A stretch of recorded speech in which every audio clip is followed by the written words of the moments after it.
মাননীয় স্পিকার, আমি বক্তব্যের শুরুতেই গভীর শ্রদ্ধাভরে স্মরণ করছি শহীদ রাষ্ট্রপতি জিয়াউর রহমানকে, যিনি আমাদেরকে লাল সবুজের পতাকা দিয়েছেন, মানচিত্র দিয়েছেন, বিশ্বের মানচিত্রে বাংলাদেশ হিসাবে পরিচিত করার গর্ব অর্জন করতে পেরেছি। আজকে শহীদ রাষ্ট্রপতি জিয়াউর রহমানকে স্মরণ করছি। আমি গভীর শ্রদ্ধা এবং কৃতজ্ঞতার সাথে স্মরণ করছি বাংলাদেশের তিনবারের সাবেক সফল প্রধানমন্ত্রী, বাংলাদেশের গণতন্ত্রের আপসীন নেত্রী, আমাদের মা সমতুল্য নেত্রী দেশনেত্রী বেগম খালেদা জিয়াকে। আমি গভীর শ্রদ্ধাভরে স্মরণ করি মুক্তিযুদ্ধের মহান শহীদদের এবং আমাদের যারা জুলাই আগস্ট গণ অভ্যুত্থান ছাত্র জনতা আত্ম দিয়েছেন, তাদের সবার প্রতি আমি গভীর শ্রদ্ধা স্মরণ করছি। আমি আমার এলাকার নুরুজ্জামান জনি সহ আমাদের প্রতিটি গণতান্ত্রিক আন্দোলনে যারা শহীদ হয়েছেন এবং শরীফ ওসমান হাদি সহ আমাদের প্রতিটি গণতান্ত্রিক আন্দোলনে যারা শহীদ হয়েছেন সবার প্রতি শ্রদ্ধা নিবেদন করছি। এছাড়া সুজন ফরাদ সহ যারা গুম হয়েছেন, গুম হওয়া পরিবারের প্রতি সমবেদনা জানাচ্ছি। মাননীয় স্পিকার, আমি বক্তব্যের শুরুতেই মাননীয় প্রধানমন্ত্রী জনাব তারেক রহমান প্রথম রাষ্ট্রীয় সফরে মালয়েশিয়া, চীন সফর করে রাষ্ট্রের যে নতুন রাষ্ট্রীয় কৌশলের এক নতুন উচ্চতায় পৌঁছে দিয়েছেন, সেজন্য তার প্রতি অনেক অনেক কৃতজ্ঞতা এবং শুভেচ্ছা জানাচ্ছি। আমি মাননীয় অর্থমন্ত্রীর প্রতি অনেক কৃতজ্ঞতা জানাচ্ছি। তার এই বাজেটের প্রস্তাবনা, বাজেট পেশের মাধ্যমে বাংলাদেশের মানুষ আবার নতুন করে বেঁচে থাকার নতুন স্বপ্নে বাংলাদেশকে গড়ে তোলার জন্য নতুন উদ্দীপনায় আবার তারা আজকে কাজ করে চলছে। আমরা মনে করি মাননীয় প্রধানমন্ত্রীর এই সফরের মাধ্যমে আন্তর্জাতিক অঙ্গন এবং বাংলাদেশের কূটনৈতিক ইতিহাসে এক নতুন দিগন্তের সূচনা হয়েছে। মালয়েশিয়া, চীনের সঙ্গে বাণিজ্য, বিনিয়োগ, প্রযুক্তি ও কৌশলগত সহযোগিতার নতুন সম্ভাবনার সৃষ্টি হয়েছে। এজন্য আমি আমার এলাকা ঢাকা ৯-এর পক্ষ থেকেও আমি জানাচ্ছি অনেক অনেক কৃতজ্ঞতা। মাননীয় স্পিকার,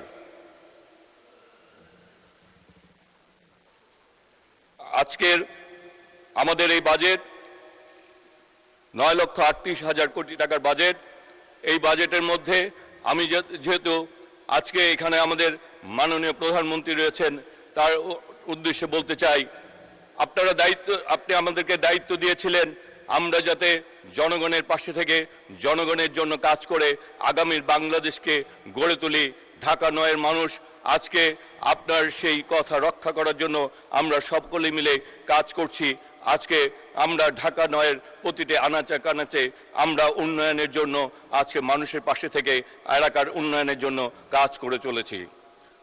মাননীয় স্পিকার, আমি মনে করি আজকের এই ৯,৩৮,০০০ কোটি টাকার বিশাল ও দূরদর্শী বাজেট আমাদেরকে আগামী বাংলাদেশ গড়ার জন্য একটি শক্তিশালী অর্থনৈতিক ভিত্তির উপর গড়ে তুলবে। এই বাজেটের মূল লক্ষ্য তিনটি: অর্থনীতিকে শক্তিশালী করা, নতুন কর্মসংস্থান সৃষ্টি করা, 2034 সালের মধ্যে $1 ট্রিলিয়ন অর্থনীতি উন্নীত করা। এই বাজেট শুধু টাকা পয়সার হিসাব নয়, এটি আগামী দিনের বাংলাদেশের উন্নয়নের রূপরেখা। বর্তমান মাননীয় প্রধানমন্ত্রী আমাকে সড়ক পরিবহন ও মহাসড়ক বিভাগ এবং রেল মন্ত্রণালয়ের প্রতিমন্ত্রী হিসাবে দায়িত্ব দিয়েছেন। আমরা এই দায়িত্ব পাওয়ার পর কাজ করে চলছি। এই বাজেটে এই সড়ক পরিবহন মহাসড়ক বিভাগে প্রায় ৩৬,৯১৭ কোটি টাকা বরাদ্দ রাখা হয়েছে। এর মধ্যে উন্নয়ন কাজের জন্য রাখা হয়েছে ৩০,৭৪১ কোটি টাকা। বর্তমানে দেশের বিভিন্ন স্থানে ১০৬টি উন্নয়ন প্রকল্প চলমান রয়েছে। আগামী দিনে বাংলাদেশে ৩,০০০ কিলোমিটার আধুনিক নিরাপদ এক্সপ্রেসওয়ে নির্মাণ করা হবে ইনশাল্লাহ। এর ফলে ব্যবসা, বাণিজ্য, শিল্প, পর্যটন এবং যোগাযোগ ব্যবস্থা আরো উন্নত হবে।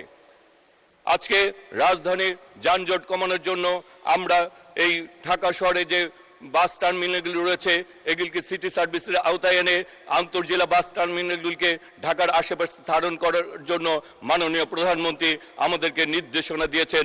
আমরা সেই নির্দেশনা বাস্তবায়নের জন্য কাজ করে চলেছি। এছাড়া আমরা ঢাকাকে মেট্রো রেলের পাশাপাশি মনোরেল এবং আমরা ইলেকট্রিক ভেহিকেলকে বাস্তবায়নের জন্য মাননীয় প্রধানমন্ত্রীর নির্দেশনায় আমরা সকলেই কাজ করে চলছি। ইনশাল্লাহ আমরা একটি সময় এই ঢাকা এবং সারা বাংলাদেশে আমরা ইলেকট্রিক ভেহিকেল এবং মনোরেলের মাধ্যমে আগামীর বাংলাদেশ এবং ঢাকাকে যানজট মুক্ত করতে পারবো।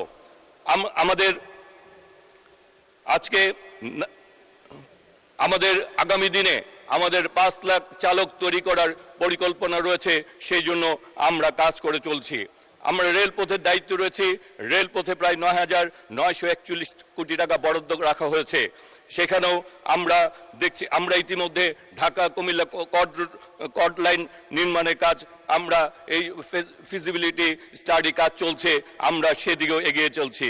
আমরা প্রতিটি ট্রেনে ইন্টারনেট সেবার আওতায় আনা হচ্ছে। প্রতিটি স্টেশনকে এবং আমরা সৌর বিদ্যুতের মাধ্যমে প্রতিটি স্টেশনে বিদ্যুৎ সংস্থাপনের কাজ করার জন্য এগিয়ে চলেছি। আমরা প্রতিটি স্টেশনে যাত্রী সেবা বৃদ্ধির জন্য বেসরকারি পর্যায়ে কাজ করছি। এছাড়া লোকোমোটিভ এবং ক্যারেজের জন্য কাজ করছি। মাননীয় স্পিকার, সময় যেহেতু অল্প, আমি আজকে এখানে দাঁড়িয়ে কয়েকটি কথা বলতে চাই।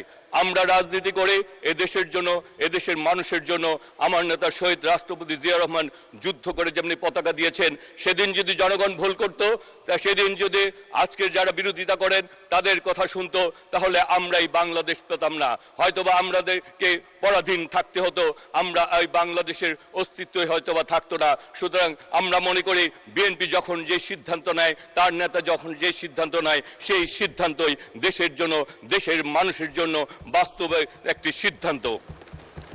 মাননীয় স্পিকার, আমরা ঢাকা নয়ের আমাদের নাগরিক সুবিধা বঞ্চিত একটি এলাকা। এখানে অনেক বাসের সাঁকো রয়েছে, রাস্তাঘাটের উন্নয়ন প্রয়োজন। আজকে মাননীয় প্রধানমন্ত্রীকে আমি কৃতজ্ঞতা জানাই। মুগদা হাসপাতাল থেকে ইতিমধ্যে স্বাস্থ্য মন্ত্রণালয়, অর্থ মন্ত্রণালয় এবং মাননীয় প্রধানমন্ত্রীর নির্দেশে 500 শয্যা থেকে 1000 শয্যা বিশিষ্ট উন্নীত করা হয়েছে, এই জন্য আমি কৃতজ্ঞতা জানাই। আমাদের এলাকার অনেক বাসের সাঁকো রয়েছে, ত্রিমোহনী, নাসিরাবাদ, দাসেরকান্দি, সেই বাসের সাঁকোগুলি মাননীয় প্রধানমন্ত্রী